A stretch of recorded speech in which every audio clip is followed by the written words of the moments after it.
Yang didampingi sama teman saya, Bapak Ibu akan membantu saya dalam sharing ya, lebih sharing tentang anak tunarungu. Tadi mungkin sudah dibantu sama Kak Gede mengenai anak tunanetra, bagaimana cara aksesibilitasnya, bagaimana cara mengarahkan yang baik dan sebagainya. Nah, nanti saya akan berusaha untuk sharing bagaimana untuk anak tunarungu itu sendiri. Nah, sebelum kita masuk ke anak tunarungu, mungkin dari Bapak Ibu supaya udah ada yang tahu ya tentang apa itu anak tunarungu. Ini sudah tahu semuanya tentang anak tunarungu itu apa? Anak tunarungu itu apa? Sudah tahu ya? Ya, tulis betul. Anak tunarungu itu terdiri dari dua kata, yaitu tuna dan rungu. Maaf.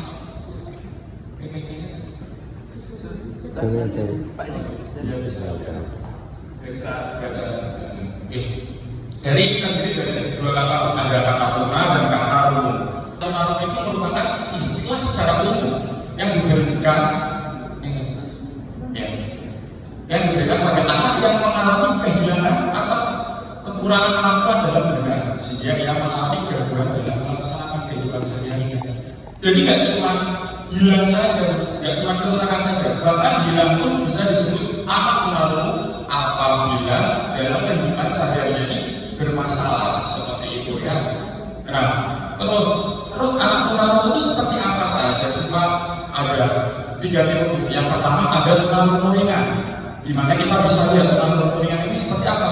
Memiliki kesulitan dalam mendengar bunyi-bunyi yang jauh, membutuhkan tempat duduk yang strategis letaknya, dan memerlukan terapi bicara.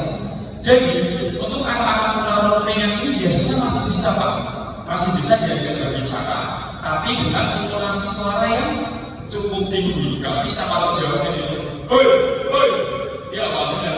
Jadi harus di sampingnya, tapi nggak di depannya. Kesetaraan wajah itu sangat penting bagi anak-anak tunarungu.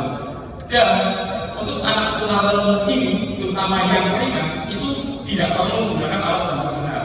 Ada Bapak Ibu bisa melihat yang kalau ada anak tunarungu itu kayak pakai headphone, pakai headset di telinga.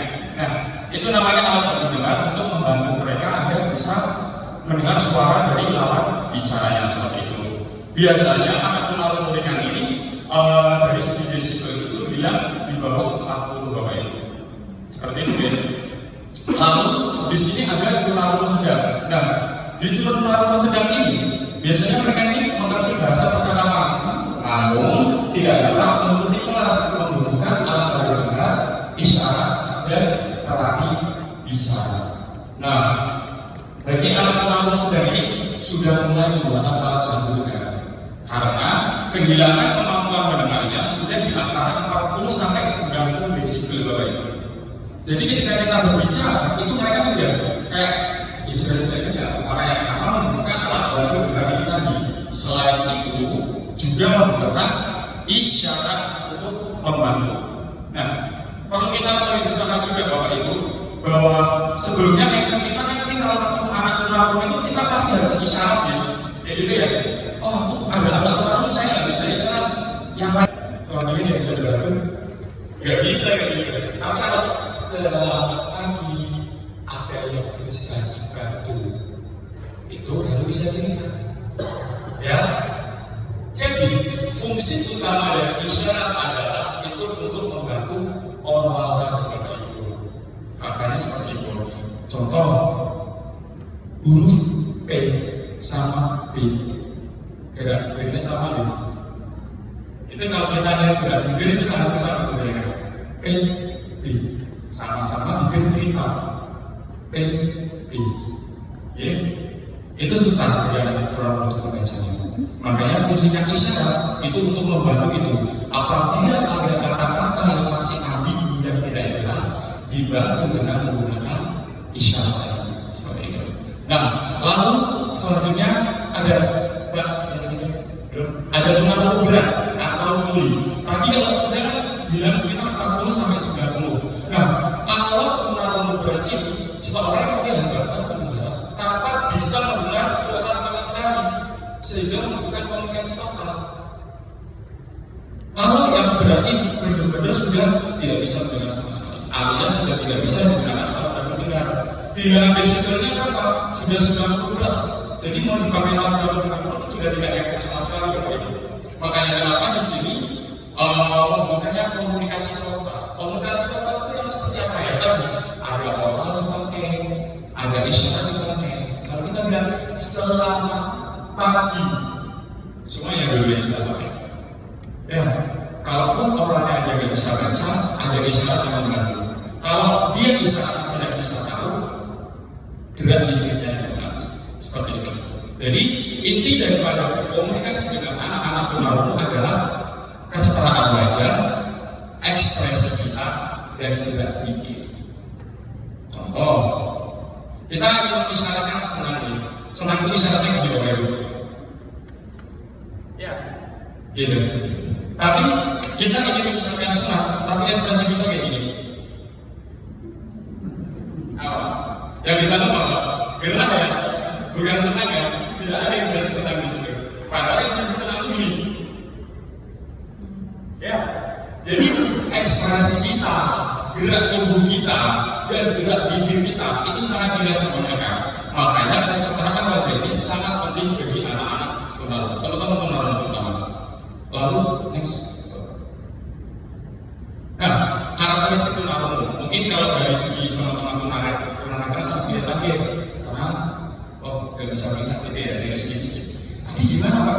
Kalau melihat anak itu sendiri, memang kalau dari segi fisik mereka tidak akan kelihatan sama sekali.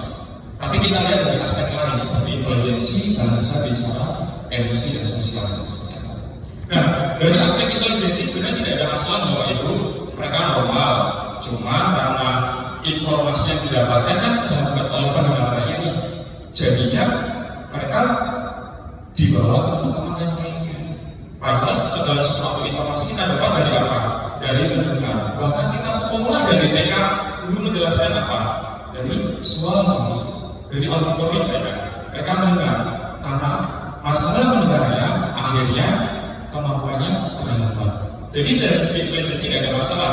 Makanya kenapa banyak teman-teman tunarungu itu yang jadi contoh sudah saya tadi tahu anaknya dari itu dia bahkan bisa sekolah S2 sampai luar negeri. Lalu teman saya sendiri kemarin habis lulus S2 di UMS Solo. Berarti sebenarnya tidak ada masalah tentang itu. Tidak ada masalah tentang intelijensinya seperti apa. Lalu untuk karakteristik yang kedua bahasa dan bicara. Nah, bagi anak-anak tunarungu, teman-teman tunarungu, bahasa dan bicara ini adalah masalah utamanya Bapak Ibu. Seperti yang saya sampaikan tadi bahwa bahasa dan bicara merupakan hasil proses dari peniruan. Apabila anak tunarungu tidak dapat mendengar, otomatis mereka tidak dapat meniru kosakata baru dan akan berdampak perbatasan kosakata yang dimiliki anak tunarungu. Contoh, saya tahu ini meja karena dulu pas waktu saya kecil saya dikasih tahu ibu saya dari meja. Saya dengar ada proses informasi masuk dan saya bilang meja. Tapi bagaimana dengan tunarungu bahwa tahu ini menunjukkan meja seperti apa? Itulah kenapa alasannya anak tunarungu memiliki kosakata yang rendah, karena mereka tidak dilatih untuk mengenal itu tadi, karena proses informasi yang masuk itu sedikit. Ya, bahasa dan bicara ini berdampak terhadap mereka. Makanya kenapa penting untuk pelayanan publik bagi teman-teman tunarungu, itu khususnya teman-teman tunarungu ini harus menyederhanakan bahasa yang digunakan. Kalau ada kalimat yang panjang, dibuat sesingkat mungkin, seefektif mungkin, dan sesederhana mungkin. Kalau contoh menyuruh duduk, silakan duduk, itu cukup. Mungkin bagi kita itu cuek nih, kayak wah gak sopan sekali nyuruh duduk orang. Tapi bagi mereka itu cukup. silakan duduk, tidak usah. Bapak capek duduk ya. Nah, kalau bapak kecapean itu, silakan duduk biar nggak capek. Kelamaan, ya, itu mereka pusing. Mau apa ya tadi ya? Saya nggak paham. Malah muncul gini. Silakan duduk, selesai. Terus, terutama kalau ada kata-kata asing, ini PR-nya. Bahkan saya sendiri ketika mengajar tunarungu, saya pasti akan mengevaluasi materi apa. Karena ketika ada kata-kata asing, kita harus bisa mentranslatekannya kepada bahasa Indonesia dan bahasa yang lebih sederhana. Kayak gitu ya. Kayak contoh kata-kata bijaksana ada banyak yang ini ya, yang kata-kata asing atau apa gitu nanti bisa disederhanakan agar mereka pun mampu paham apa yang kita sampaikan seperti itu. Nah, lalu di emosi dan sosial, anak tunarungu mampu melihat semua kejadian yang ada di sekitarnya, akan tetapi mereka tidak mampu untuk memahami dan berpikir. Nah, buat anak-anak tunarungu ini, teman-teman tunarungu ini memiliki egosentris sangat tinggi, Bapak Ibu. Egosentris itu seperti apa? Nah, contohnya gini, ketika ada contoh ibu berdua ini ngobrol ya, saya di sini ngobrol ngeliatin saya merasa kayak ngomongin ya, kadang saya sebel ya, semoga sih ngapain ini ngomongin saya. Nah, teman-teman tunarungu merasakan itu sebenarnya Bapak Ibu. Makanya kenapa mereka itu terkesan kayak galak, judes, anak. Karena egosentrisnya mereka pada dasarnya itu tinggi. Karena mereka merasa, yaitu tadi, mereka mampu melihat semuanya. Mereka mampu melihat nih Bapak Ibu lagi ngobrol dan sebagainya. Tapi mereka nggak tahu Bapak Ibu ini lagi ngomongin apa, itu nggak tahu. Kayak Bapak Ibu deh, melihat teman Ibu lagi pada ngobrol, tapi nggak diajak ngobrol, didiemin doang. Rasanya kayak sebel gitu ya. Nah, itu sama. Itu egosentris yang dimiliki anak tunarungu. Makanya kenapa untuk berkomunikasi dengan anak tunarungu harus singkat, jelas, dan keserakahan lagi. Agar mereka juga tidak tersinggung akan hal itu. Next. Nah, lalu kompensatoris apa yang bisa dipakai untuk anak-anak tunarungu? Yang pertama adalah alat bantu dengar. Alat bantu dengar ini seperti yang tadi saya jelaskan ya, masih bisa dipakai untuk teman-teman tunarungu yang ringan dan sedang. Kalau memang ada teman-teman tunarungu ringan dan sedang sudah memakai kompensatoris alat bantu dengar, tidak perlu pakai isyarat Bapak Ibu. Bicara saja, mereka pasti tahu. Kalau memang mereka sudah menggunakan alat bantu dengar, karena itu menandakan bahwa mereka masih memiliki sisa pendengaran yang bisa dimaksimalkan seperti itu. Jadi tidak perlu harus melalui isyarat. Lalu yang kedua ada bahasa isyarat. Nah, isyarat ini dipakai ketika baru anak-anak ini memang sudah total, sudah tidak memiliki sisa pendengaran lagi, baru kita menggunakan isyarat. Lalu yang terakhir ini ada objek visual. Kenapa saya bilang objek visual? Karena anak-anak tunarungu hanya menggunakan objek visualnya, pendengarannya sudah tidak bisa. Saya tadi sudah cukup berkeliling sebentar di area pengadilan negeri sini, dan alhamdulillah sudah banyak objek-objek visual yang menjelaskan mengenai lokasi-lokasi, contoh seperti Rawa. Itu sudah cukup bagus, itu sudah sangat memberikan aksesibilitas bagi anak tunarungu. Cuma ada beberapa bagian yang memang tulisannya masih sangat kecil Bapak Ibu.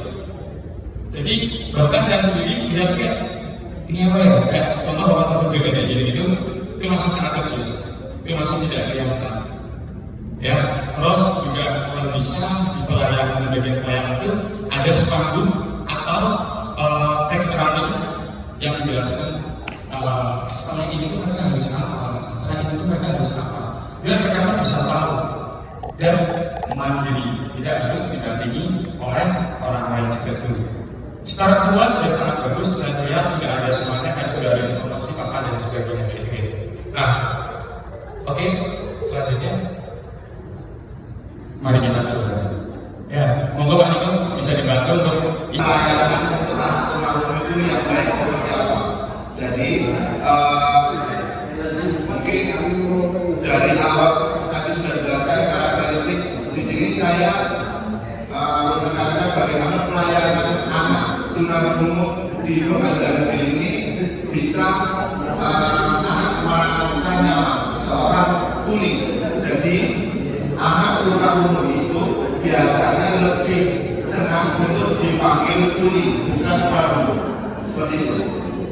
Beda dengan anak mereka. Anak mereka tidak bisa melihat, tapi bisa mendengar. Kemudian anak tunarungu itu lebih sensitif, Bapak Ibu. Jadi kenapa? Sudah dijelaskan bahwasanya sama Bapak Pradika, ketika kita ngobrol berdua ini, padahal kita tidak mau mendengar apa kita bicara dengan beliau, kita ngobrol seperti ini, beliau melihat kita, pasti saya bisa memastikan bahwasanya dia merasa membicarakan beliau seperti itu. Jadi kita menciptakan lingkungan yang inklusif ya.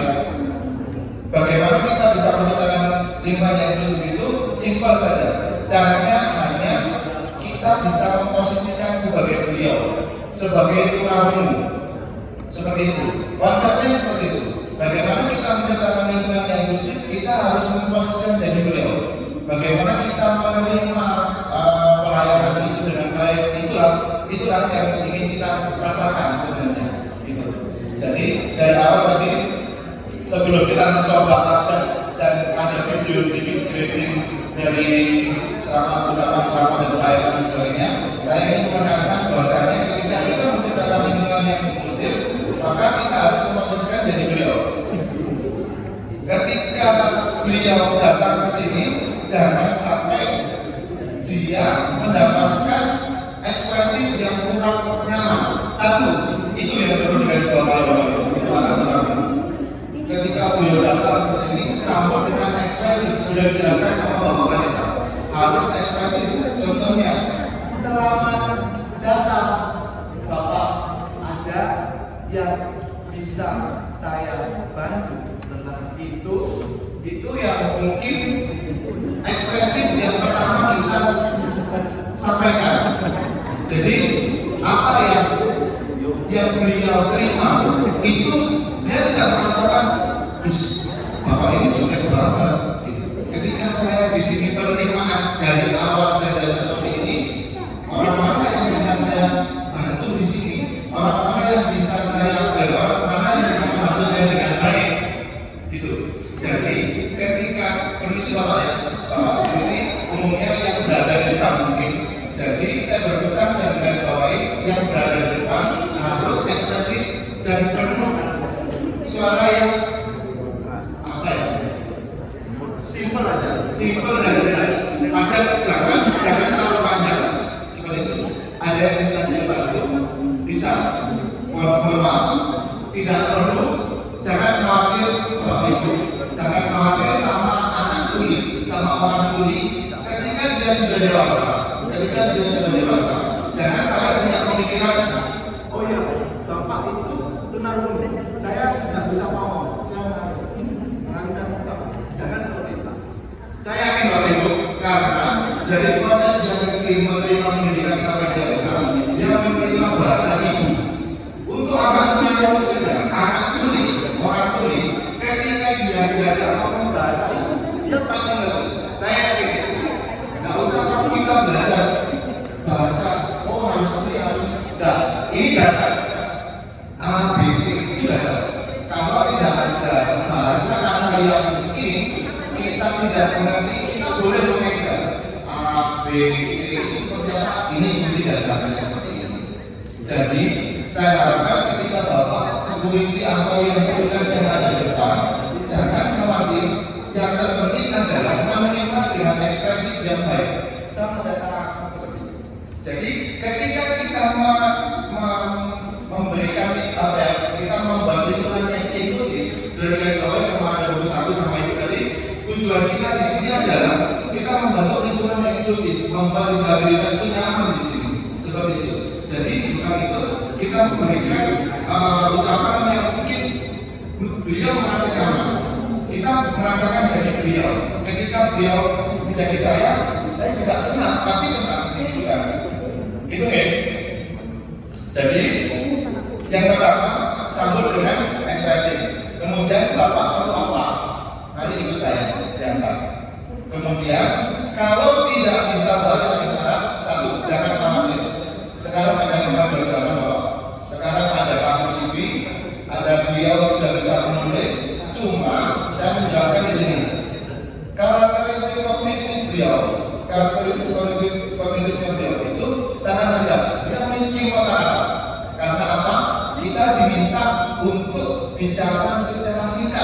dan pada jelas seperti itu.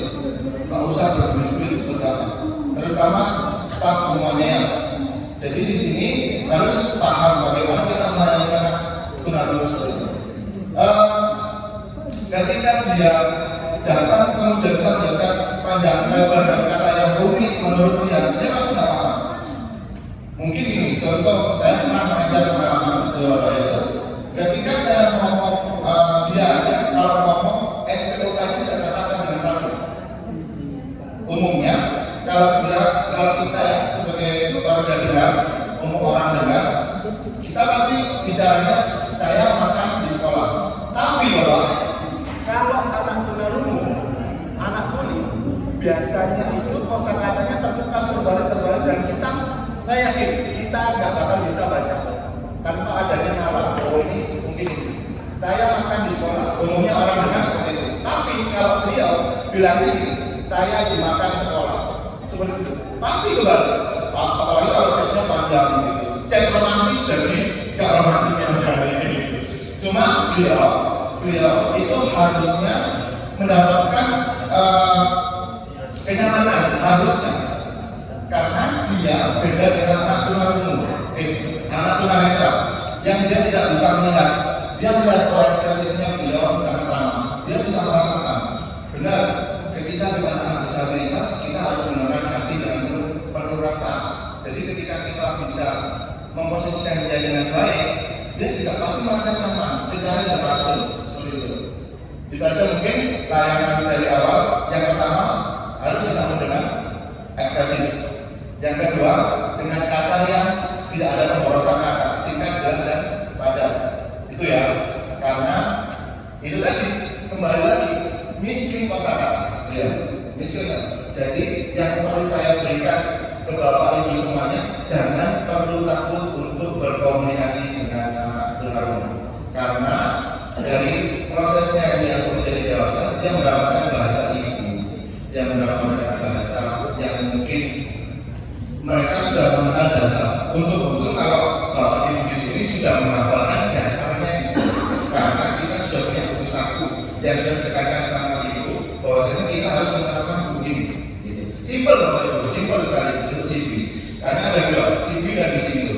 Kalau disindo itu di tiap kota pasti berbeda, karena itu adalah bahasa gaulnya anak muda. Seperti itu contohnya. Tapi kalau CV ini dia detail, kata sambung, kata hubung itu detail. Tapi kalau disindo itu tadi semakin menjadi miskin kosakatanya itu semakin menjadi. Gitu. Mungkin saja itu mungkin yang bisa saya sampaikan yang awal. Selanjutnya kita akan mencoba, mungkin kemarin sudah pernah menerima materi ini? Belum? Sudah? Belum kan? Mungkin bisa diperhatikan seperti ini Bapak Ibu. Ini namanya bahasa isyarat CV. Jadi mulai dari A dulu ya. Boleh dapat kakaknya, boleh dapat biar tidak kantor juga. A itu seperti ini, menggenggam dengan jempol yang ada di samping. Jempol yang ada di samping. Ya. Kalau CV lebih ringan, karena kalau di situ harus pakai dua tangan. Kalau CV lebih ringan. Ini huruf A, bagus. A. Kemudian huruf B. B itu seperti tangan jari Pak. Oke, B. Selanjutnya huruf C. Udah, C udah C. Oke, ini sangat jelas C. Kemudian D. Huruf kembali. Ya itu D. D. Satunya ya. Ini sebenarnya Oh ya. Satunya jangan. Satu. Oke, ini huruf D. Ya. D. Ya. D. Kemudian E. E-nya menggenggam. Ya, bagus. Lagi. Oke. D. F. F ini. Oke. F. Oke. F apa? Nah, lulus Bapak. F. G. G. G. Biasa. G biasa ya. G. G. A. H-nya A-nya dua, kedengarannya A. Kanan, ke kanan. Gini dulu. Ke kanan. Ke kanan ya. A. Oke. Bagus. Kemudian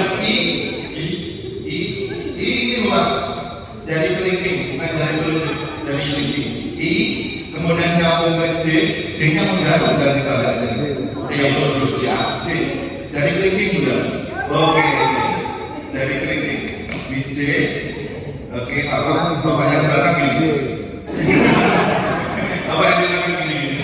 J-nya ini, habis ini J, udah I, J, K. Dua ya, kemudian jempolnya masuk, oke, bagus. Oke, jangan masuk ya, jangan masuk kali. K, kemudian L, baik, K sudah, L sudah ya, M paling ujung. Jempolnya masuk aja, ini paling bawah, setelah paling bawah.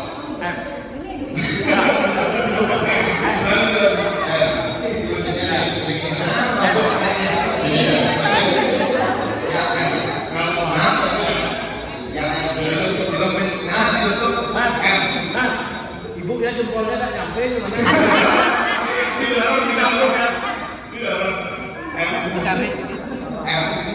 Ya, yang penting kelihatan anak tulang rungu, anak tuli pasti tahu itu kan. N-nya naik lagi ini M, kemudian ini N. Oke, bagus. N, ini N, kemudian N-nya geser ke sini. Naik ke atas kan? Lagi ini pulang, ini ke atas. Jadi masih di sini.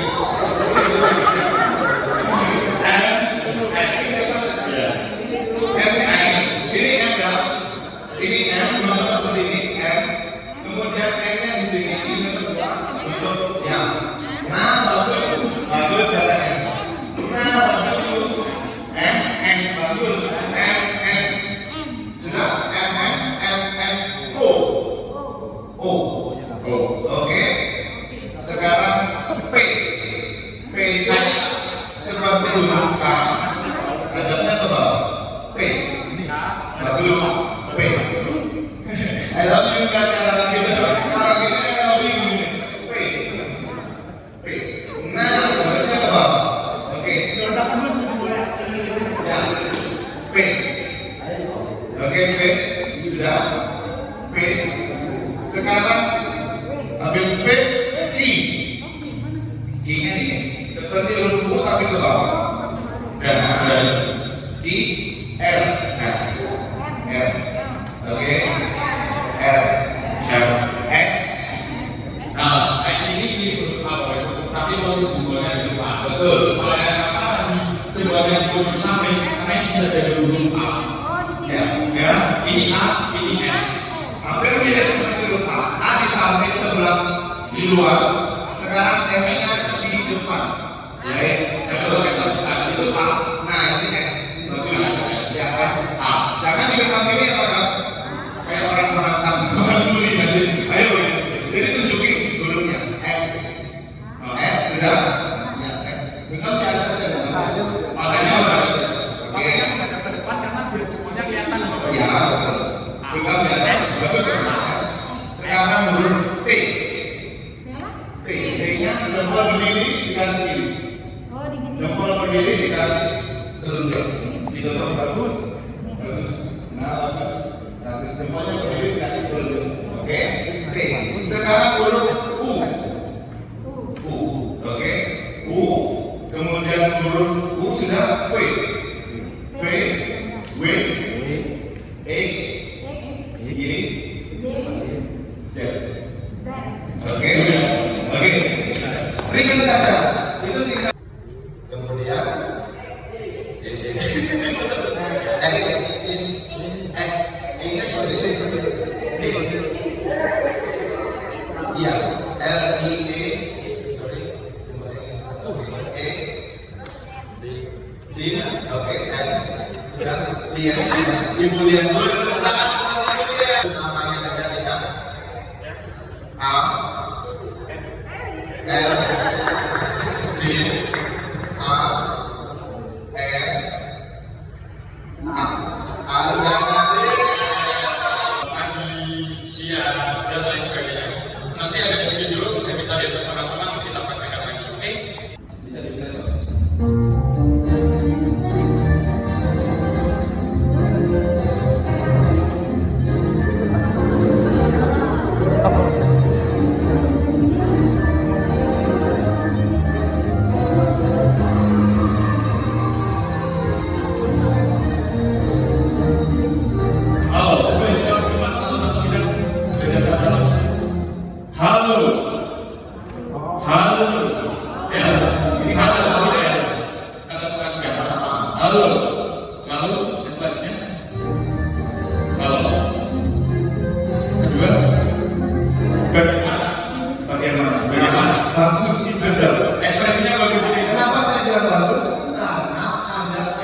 ekspresinya. Bagaimana? Jadi selain itu Bapak yang bagus. Karena kita jujur Bapak ya, jujur. Ketika saya mengajar kelas 1 SD, beratnya minta ampun Bapak. Kalau misalnya bagaimana? Sehat. harus dikasih. Nah, bapaknya sehat. Boleh dikasih. Gak mungkin dong. Ya, semua mereka sehat. Bisa.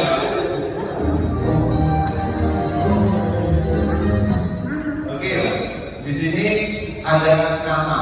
Nama itu bisa diartikan banyak ya dalam nama itu. Nama ada yang seperti ini, ada yang seperti ini, ada yang seperti ini. Bisa tiga. Tiga pilihan kita macam gimana? Sama. Ada site untuk minta KTP-nya. Oh boleh. Karena kan kalau tugas keamanan perlunya KTP. Ya, bisa langsung aja tunjukkan kartunya. Terus KTP. Nah itu ya semuanya harus ada KTP.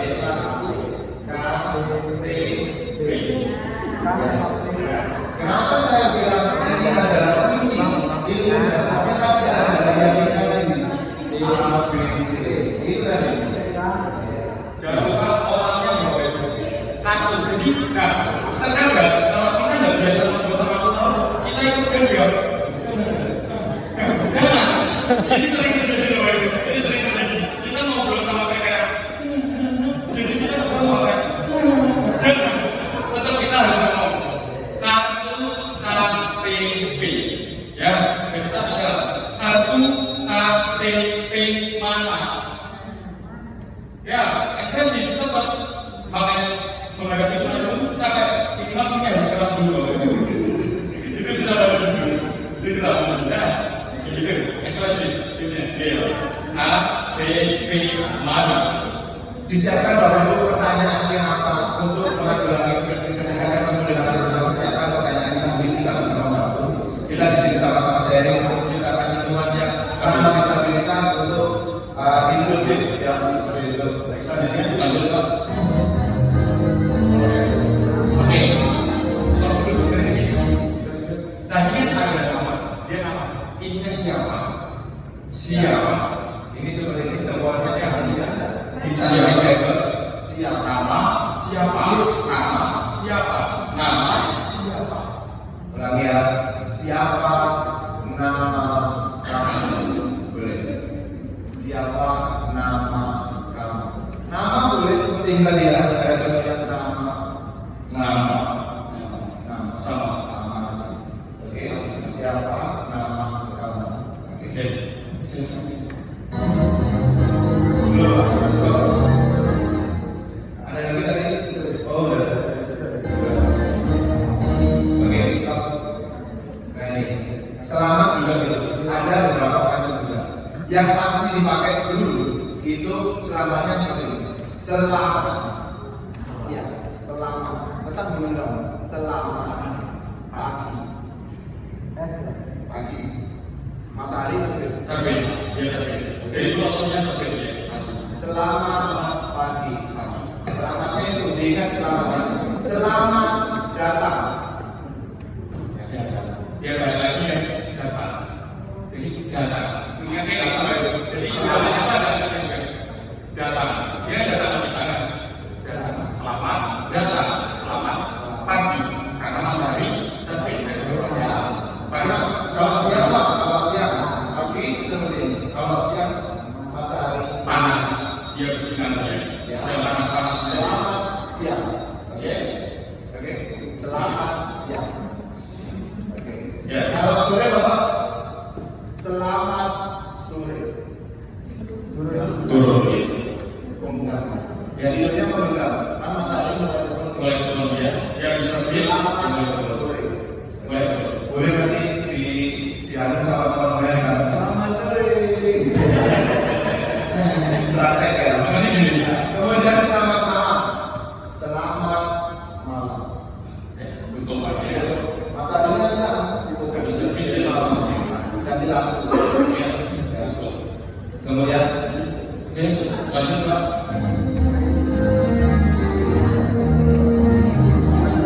Apa?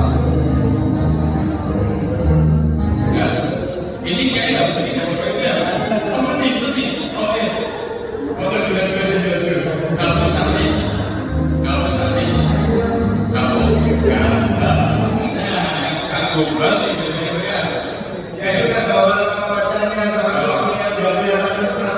Tadi rumah sama bingung istrinya dulu seperti apa. Ada lagi Pak ya, ada yang beda Pak. Selama apa selama? Kamu ganteng, kamu cantik, sama. Itu ada yang ini. Sama sebenarnya. Sama. Cantik, ganteng. Ya. Cantik, ganteng. Ya. Sama seperti ini. Mukanya bagus. Cantik. Kalau cantik ini aja dulu. Cantik, ganteng. Ya. Kalau I love you kayak gini. Nah, kalau I love you udah selesai nih. I love you. Saya nggak ada ngomong-ngomong gitu ya. Ya. Kamu cantik. I love you udah selesai. Kamu kan ini I love you.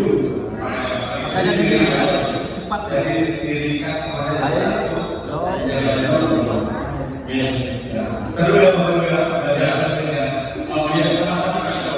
Sama tadi kalau soal di pembukaan kan Bu Eri bilang anak-anak berpuasa. Tapi kalau soal Bu Eri menanyakan bagaimana kan pelayanan puasa atau tidak. Untuk pengaruh nggak perlu kayak gitu. Cukup serah. Itu sudah dikatakan. Dari sekian kalimat, dari sekian kata, itu cuma bisa jadi satu. Jangan berlebihan Pak. Itu yang berat. Itu yang salah. Tak perlu seperti itu. Orang kuning sensitif. Orang kuning sangat sensitif. Orang kuning itu sangat sensitif. Kalau kita berlebihan, pasti bingung. Apalagi orangnya cewek, itu pasti akan mikir, pasti. Jangan gitu. Jadi kamu senang gitu, bisa. Jangan dimainkan gini. Apalagi gini, jangan pemikirannya nanti kemana-mana. Jadi jangan sampai berlebihan. Kamu senang. Nah, face-nya tetap dengan ekspresi, kemudian orangnya jangan sampai lepas ya. Jangan sampai apalagi kalau ngomong pakai masker itu tidak digunakan sama. Itu hukumnya apa? Tidak digunakan sama matuli. Jadi itu ya. Ada lagi?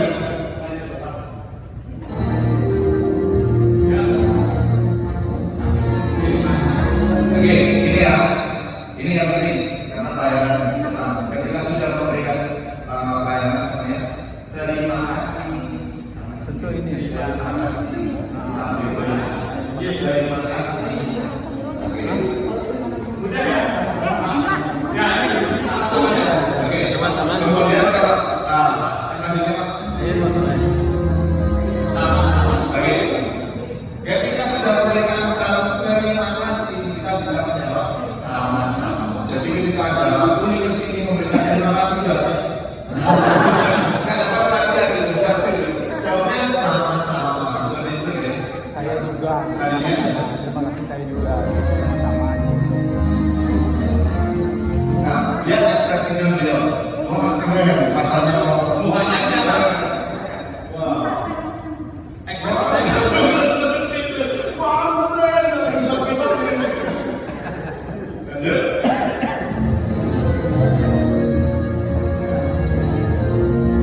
Nah, masa. Iya, masa. Nah, enggak kayak gitu. Masa. Malah itu masa ini juga. Ya, masa.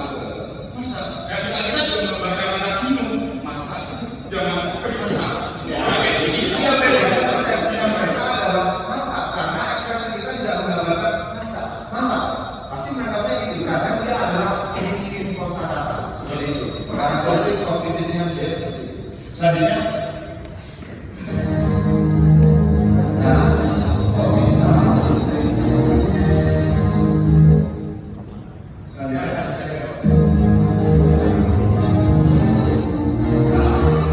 oke ini tadi 10 bahasa ya 10 bahasa mungkin sudah cukup.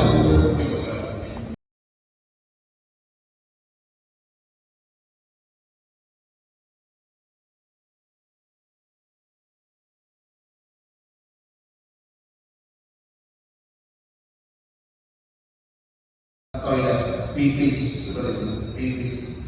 Boleh? Ada lagi katanya? Mungkin Indonesia apa? Di pasal 9 tidak usah menggunakan kalimat yang panjang. Karena lagi ada yang bisa saya bantu. Itu banyak apa itu? Ada yang bisa saya bantu. Ya, saya bantu. Ulang. Saya bantu. Oh. Dia udah paham kalau Bapak mau membantu dia. Artinya sama kan? Mau menggunakan ada yang bisa saya bantu sama saya bantu. Mungkin kesan